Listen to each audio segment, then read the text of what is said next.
حضرت ابو جعفر رضی اللہ تعالیٰ عنہ آپ روایت کرتے ہیں کہ آقا علیہ الصلوۃ والسلام نے ارشاد فرمایا کہ 3 اعمال ایسے ہیں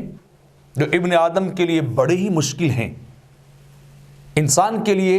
وہ اعمال آسان نہیں ہیں، اس کے لیے بڑی تنگی اور مشکل کا باعث بنتے ہیں۔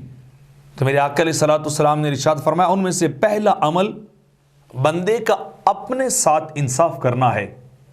اپنے بارے میں حق بولنا اور سچ بولنا ہے،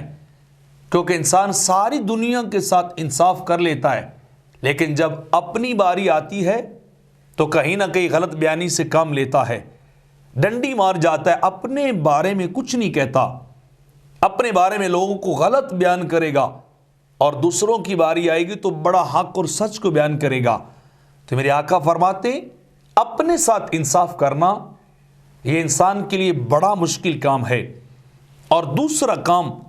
میرے آقا فرماتے ہیں کہ اپنے مال و دولت کو خرچ کر کے اپنے بھائیوں سے ہمدردی اور غمخواری کرنا، کیونکہ انسان کو دولت بڑی پیاری، روپیہ پیسہ انسان کے دل کے اندر بسا ہوا ہے۔ انسان کے لیے بات بڑی مشکل ہے کہ وہ اپنا کمایا اور روپیہ پیسہ دوسروں کو دے دے، ان کی حاجات اور ضروریات کو پورا کرنے کے لیے دے، یہ انسان کے لیے بڑا مشکل ترین دوسرا کام ہے۔ اور تیسرا کام میرے آقا فرماتے ہیں جو ابن آدم کے لیے بڑا ہی مشکل ہے وہ اللہ کا ذکر ہے، کہ اللہ کا ذکر کرنا انسان کے لیے بڑا گراں گزرتا ہے، اس کے نفس پر، اس کی طبیعت پر بڑا مشکل گزرتا ہے، بڑا باری ہے کہ وہ اللہ کا ذکر کرے۔ حالانکہ الا بذکر اللہ تطمئن القلوب،